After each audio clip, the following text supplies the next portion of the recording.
Scripture readings this morning are taken from the first letter of John, written sometime near the beginning of the 2nd century, where John was beginning to essentialize what he saw as the essence of the Christian faith. Hear these words from that letter.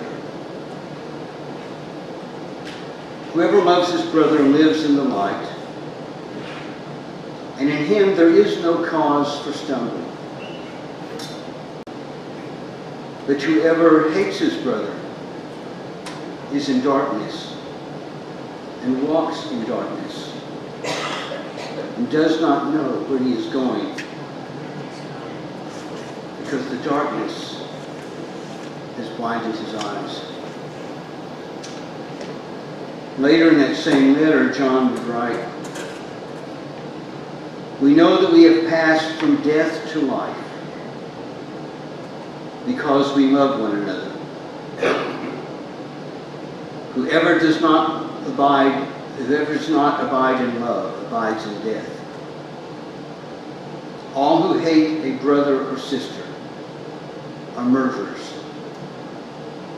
and you know that murderers do not have eternal life abiding in them." There was one more scripture from John, that same letter. It's not in your bulletin. It's a telling moment when John says to his hearers, "Those who say I love God and hate their brothers or sisters are liars. For those who do not love a brother or sister whom they have seen cannot love God whom they have not seen. The commandment we have from him is this: those who love God must love their brothers and sisters also." Let those of us who have ears to hear the meaning of this statement. Amen.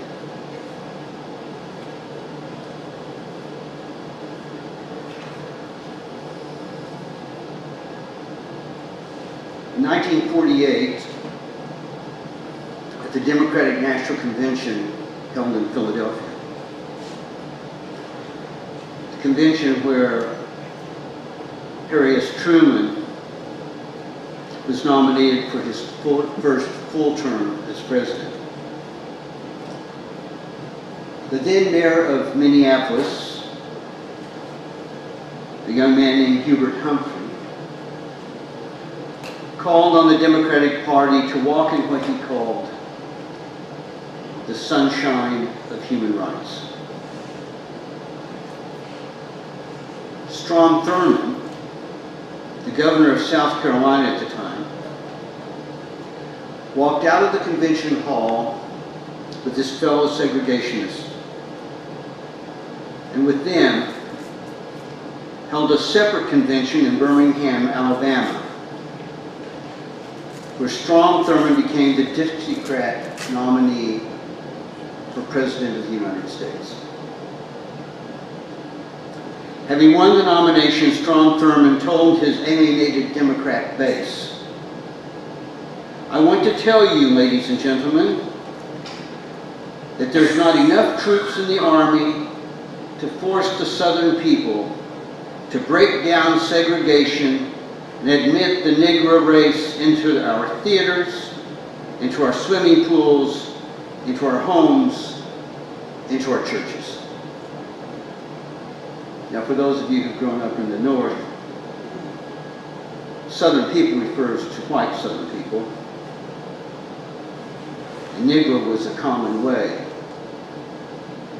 that Southerners referred to the black neighbors. Just 2 weeks after I became 5 years old, Strom Thurmond, on October 7th, 1948, speaking in Cabell Hall on the campus of the University of Virginia in Charlottesville, Virginia, delivered a speech decrying President Truman's commitment to civil rights legislation that condemned both the racist act of lynching and discrimination in hiring. With his speech often interrupted by great applause and even standing ovations,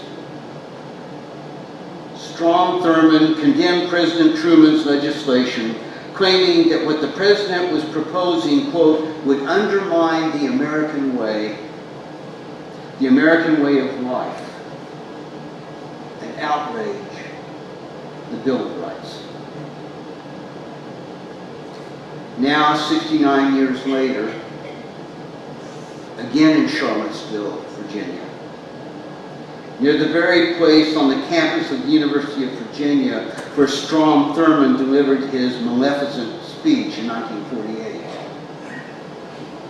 The hate, bigotry, and racism of Strom Thurmond has found renewed, open, unambiguous expression in Klansmen, neo-Nazis, and white supremacists, this time erupting in violence and culminating in the death of a young counter-protester, Heather Heyer,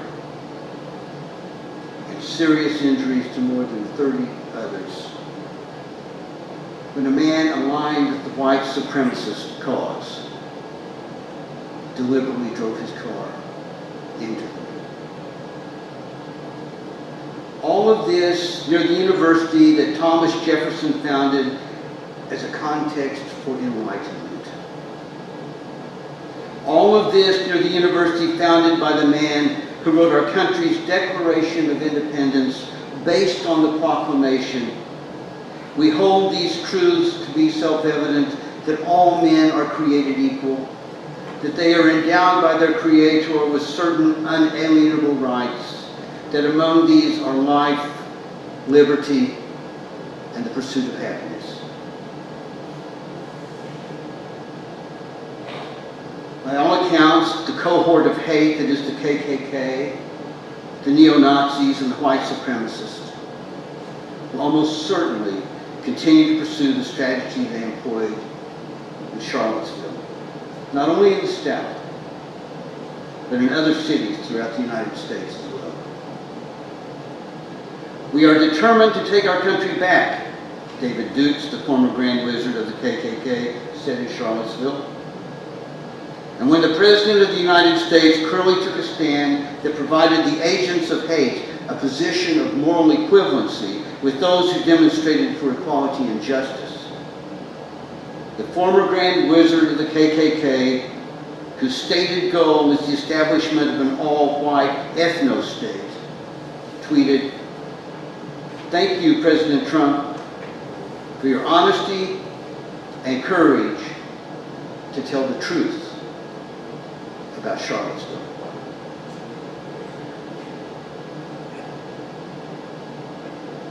The truth about Charlottesville, if I may borrow that phrase, is that hate stands on the side of darkness and death. Hate stands against life,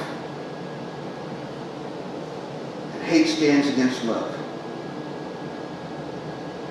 This is the insight of the author of the first letter of John when he writes, "Whoever loves his brother lives in the light, and in him there is no cause for stumbling. But whoever hates his brother is in darkness, and walks in darkness, and does not know where he is going, because the darkness has blinded his eyes."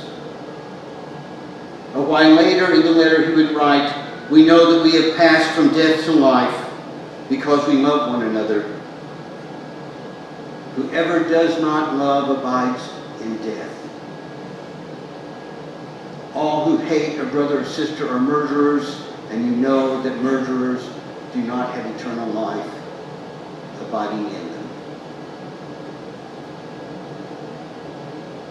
The truth demonstrated for us in Charlottesville is that hateful persons make manifest the profoundly unfulfilled nature of their lives. they are emotionally and spiritually impoverished.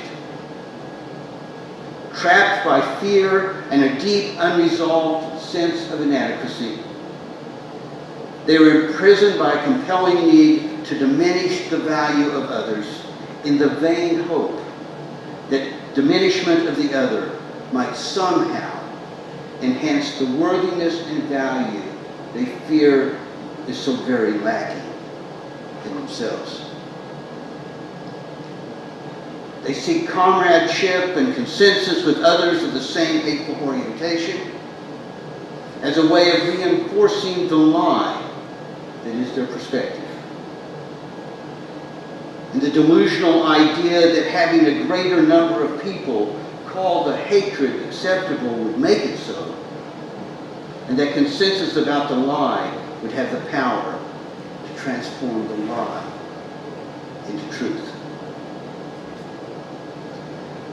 Those who choose the path of hatred worship power as their unconscious idol, believing that having power over others will allow them to control a changing world in which they feel existentially insecure. Their orientation is the love of power, with all the attendant privileges and advantages that come with it, while at the same time, their greatest fear is the loss of power in a world where the essential value of all persons is acknowledged and celebrated, and where the color of a person's skin, or the ethnicity of a person's heritage, or the sexual orientation of a person's life counts as nothing more than happenstance. Those who pursue the love of power at the expense and for the domination of others necessarily live lives alienated from themselves, because we discover ourselves fully only in the experiencing of loving relationships. And because the diminishing of the value of another so as to increase one's power over the other represents a way of being that is in essential conflict with loving relatedness. Those who pursue the love of power ultimately are forced to live lives bankrupt of authentic intimacy, affection, trust, or love. When the writer of the first letter of John writes that we have passed from death to life because we love one another, he is clearly not speaking of a biological state, but rather is speaking about a way of being in our relationship with others.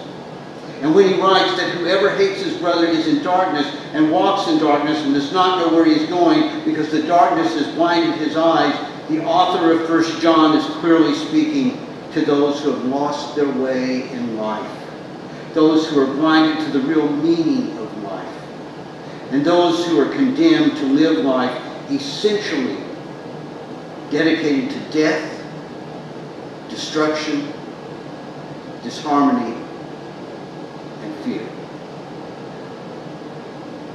In contrast to the love of power, all of the great religions of the world affirm the power of love. And more particularly, at its essence, the most fundamental Christian affirmation is that God is love, and those who live in love live in God, and God lives in them.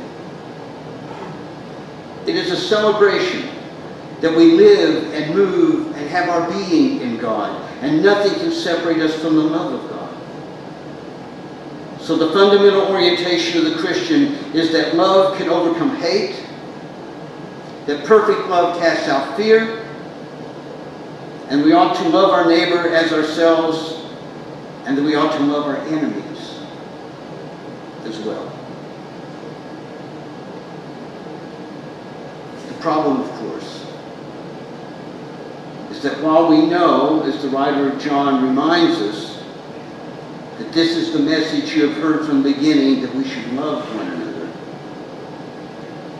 we also know that we have done a much better job of loving in word, or speech than we have done when it comes to loving in truth and action. What we need to understand is that a transformation in consciousness is the necessary prerequisite for any effort to transform social structures that are unjust. And since most of us have lived our lives and have lived lives of advantage made possible by sustaining the disadvantage of other human beings, the transformation of socioeconomic structures that support injustice must necessarily begin with an internal confrontation with our own emotional investment and complacency. Jesus raised the consciousness of those who came to know and follow him, and he challenged the unjust structures that held power in his time and place. He showed compassion to those who were the social outcasts, the lepers, the prostitutes, and the adulterers. He protested against gender equality, relating at a personal level with women.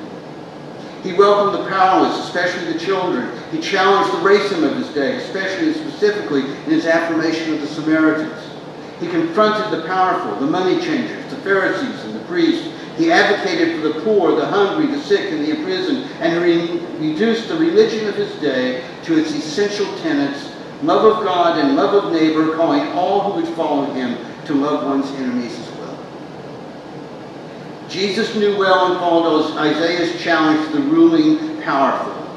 When Isaiah called the powerful into question, saying, Jesus knew well and followed the imperative of Proverbs, and he began his ministry with the words of Isaiah, "The Spirit of the Lord is upon me,